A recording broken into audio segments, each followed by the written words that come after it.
Hi everyone, Dr. Michele Burklund here. I'm the Chief Science Officer here at Puriya, and part of my role is to help educate you on different topics. And this week, I was thinking about what we should talk about, and I was looking over different topics, and what I found was that the term detoxification is so watered down, and it can mean so many different things. And what I found is some internet sites stated outrageous claims. Other websites said this didn't work. Other websites said, yes, this did work. And it can be very confusing. So one thing I wanted to do today is talk about basic detoxification and the body's natural elimination pathways, and then talk about trials so we can clear up all the facts and fiction and claims so you can understand what detoxification is and how you can actually do it naturally. So I think actually one of the best things you can do each day is to break a sweat for the body and for the mind. But first we're going to go into a little detail about the elimination pathways.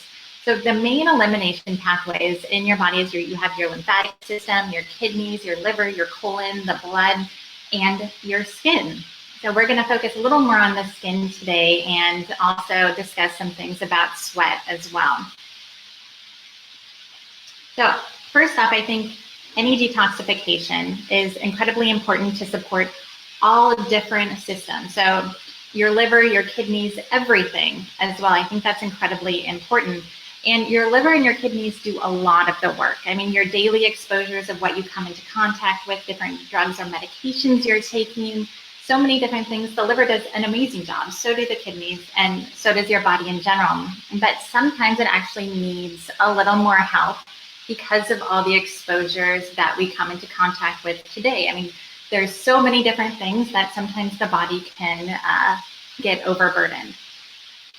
So what I actually want to talk about mainly today is the toxins that get stored in your body, mainly in your fat cells.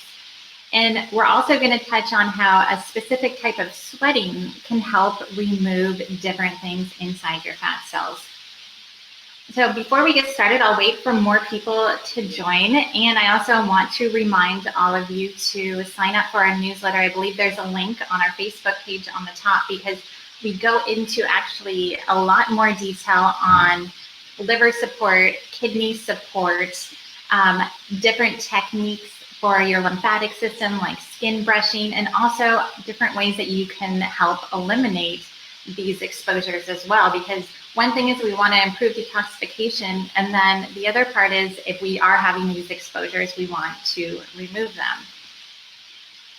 So, and as you know, sweat on its most basic level is to simply cool down the body. But I'm excited to talk a little bit more, and we're jumping to some clinical trials as to how it can actually help with detoxification. So just some basics. When you go through your daily life, from the time you get up in the morning until you end your day, you can come into contact with so many different chemicals, from just chlorine in the shower, makeup. A lot of makeup has a lot of chemicals in it. Lipstick, a lot of them still have lead in them. There's aspartame in soda. There's formaldehyde in new carpet. There's BPA still in different types of plastic. So many different things we could go on. And the goal is your body does an amazing job detoxifying them, but sometimes it might need a little help. And our ebook really goes into detail as to what you can replace some of these toxins with and how you can get them out of your daily living. So I highly recommend that as a base to start. And let me pull up this trial here, because we're going to be talking about some trials here to really separate the facts from fiction.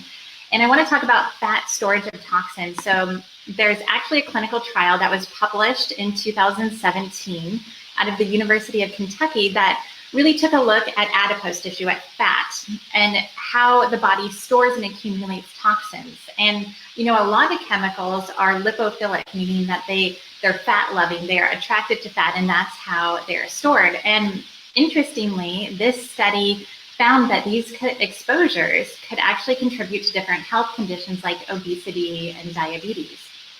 So I feel like this is an area where there's so much information and so many new studies that we don't quite know what these exposures can do to our body long term, what the maximum level of exposure is, what's the safe level of exposure, but the overall goal is to reduce the exposure.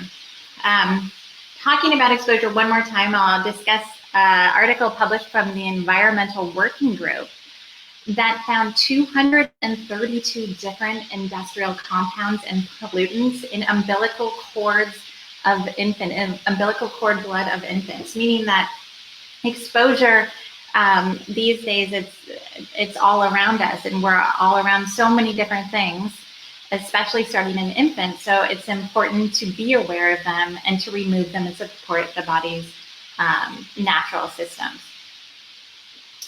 So separating fact from fiction, there's a lot of information on the internet that states sweating eliminates only a tiny percentage of toxins, or it doesn't support detoxification. But you have to really break down these articles to extract the real facts. Because yes, of course, sweating is not the body's main form of detoxification. You have the kidneys, the liver, the lungs, all of these are powerful workers. But what we want to talk about specifically is certain toxins that are stored in adipose tissue from chemical exposure. So it was interesting reading all these different things saying that sweating doesn't work, sweating works, this and that, and it's confusing because it's not the main source of detoxification, but it can certainly help, especially when you have stores of fat. And it's the term detoxification. So many people use that for too many different things, from daily exposures or chemicals that are easily excreted from your body to heavy metals and all the claims in between. So I think it's important to use those terms wisely as well. Now, my goal in teaching you today is to discuss sweat and show the studies that show that certain types of sweating can help promote elimination of fat-stored toxins like heavy metals, and also common chemicals like BPA that you're exposed to, and help reduce these and decrease the burden, especially in your bloodstream. So I found this interesting. A study in the Journal of Alternative Therapies for Health and Medicine stated that saunas can be very effective for certain cardiovascular problems as a means to enhance the mobilization of fat and xenobiotics. And a great study that came out a little bit ago from Canada, let's see if I can find it in here, about BPA exposure. And this one was quite interesting because this Canadian study looked at different ways of excretion of BPA, and it can be found in water bottles or different types of plastic. And they looked at 20 different people, and they actually found that 16 of the participants to have BPA in their sweat. But what was more interesting in this is that some of these people didn't have detected BPA levels in their blood or urine. So perhaps sweat could even be a better mechanism to release that specific toxin. So I thought that was quite a powerful trial to state, to really show that the body has all these great mechanisms, but we also need to enhance and support them as well. So and a lot of people get confused because they think any type of sweat can help with detoxification. It can help with detoxification, exercise can, let's say, but not directly from sweat. So we're getting into that. Sweating from exercise isn't known to release toxins from the body. There hasn't been any direct studies that have shown that. But actually a trial published from China in 2016 showed that people who worked out on a regular basis compared to those who didn't actually had lower levels of different pollutants and heavy metals in their body. So it wasn't a direct correlation, but it was an indirect correlation. And we also know that exercise can improve detoxification, not necessarily through sweat, but we have improved circulation, stimulation of the lymphatic system. So all these great things that actually stimulate the body on different levels to encourage the elimination system. So taking that hot yoga class, it might not be the best way to eliminate toxins through sweat, or it hasn't been proven, but it certainly doesn't mean it doesn't promote detoxification through other ways. So I thought that was interesting as well. Now we're going to be talking a little bit about saunas. And so many of you probably go work out at the gym, and it can become a ritual to go into the sauna, relax your muscles, work up a good sweat and help relax. And we will actually talk about the different types of saunas and the different types of benefits from each one, because you have dry saunas, you have steam saunas, you have infrared saunas, and each one works a little bit differently on the body. A very popular study done in 2012 from the Journal of Environmental and Public Health looked at infrared saunas and specifically focused on heavy metals, on 4 different ones, on cadmium, arsenic, lead, and mercury, and actually found that sweating through infrared should be considered as a tool to remove these toxins. Let me pull that one up here. So it's actually a quite powerful study that shows that removing these this way not only decreases the burden of putting them into your bloodstream and pushing them through your liver and your kidneys, but it also proves that sweating can be an effective tool when you're trying to release heavy metals. And in medical school, in one of my environmental medicine classes, I remember learning that rice actually has a huge amount of arsenic in it. And I thought that was so shocking because rice is such a staple in so many people's diets. And I didn't know that. I think a lot of people still don't actually know that. So this way, this type of sweating through infrared specifically, where it goes deeper into your tissues, found that it was successful in helping to release arsenic through sweat. I thought that was interesting. And also, they found, different heavy metals like mercury.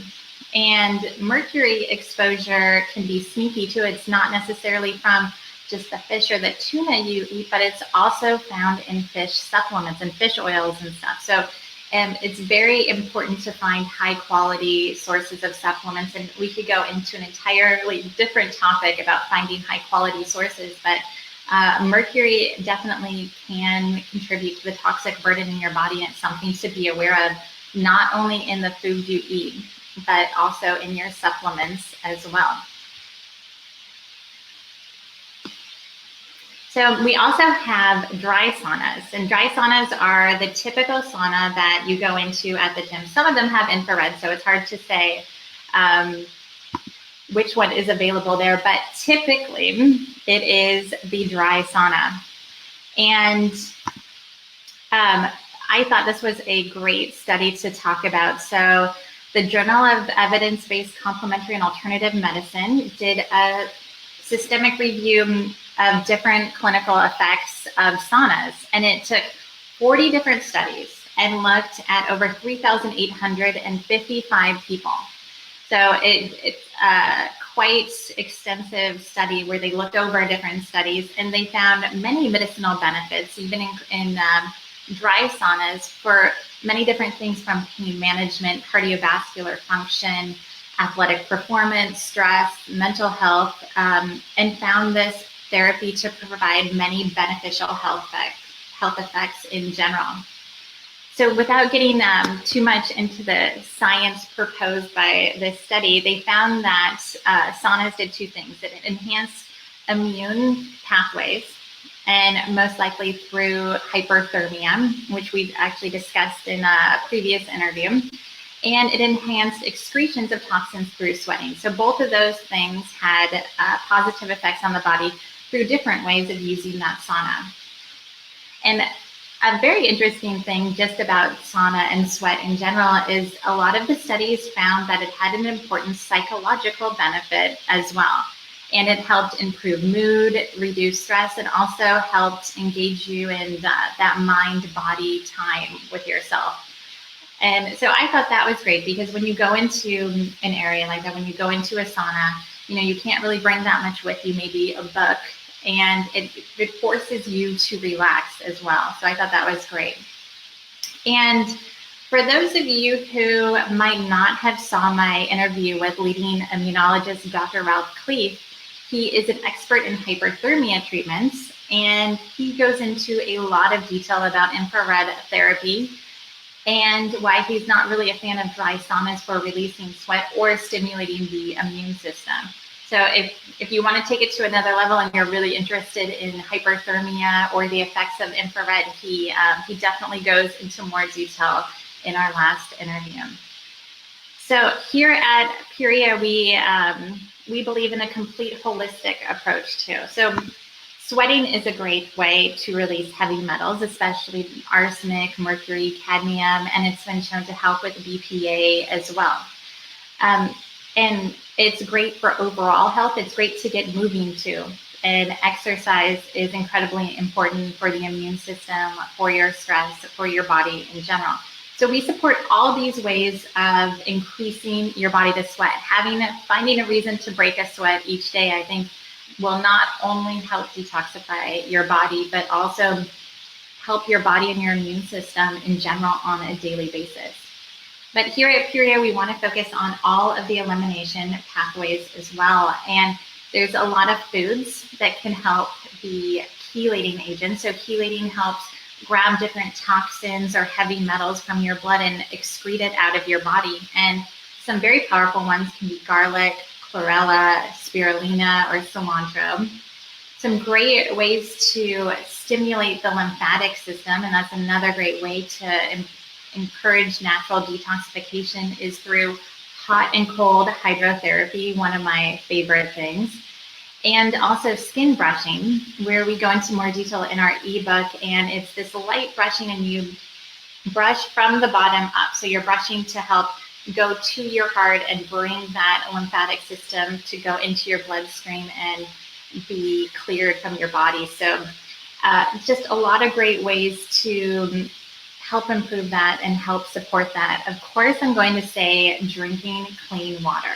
So drinking water, yes, drinking clean water especially is a great habit to get into on a daily basis and to help cleanse your body, clean it, hydrate it, especially if you're sweating. And eliminating daily exposures. The overall goal is to decrease that toxic burden in every way we can. And simply changing your lifestyle habits just a little bit can also have profound effects. So we also have a list of kidney-friendly foods and liver-loving foods in the ebook as well that goes into a lot of detail. But the core is eating a lot of leafy greens, focusing on fruits and vegetables, especially dark-colored ones, rich in antioxidants, foods that have glutathione in them, like the brassica family, and overall eating a clean diet. So today, I hope we separated some facts from fiction here. Specifically, infrared sauna sweating can help eliminate some chemicals from your body, including different heavy metals and BPA.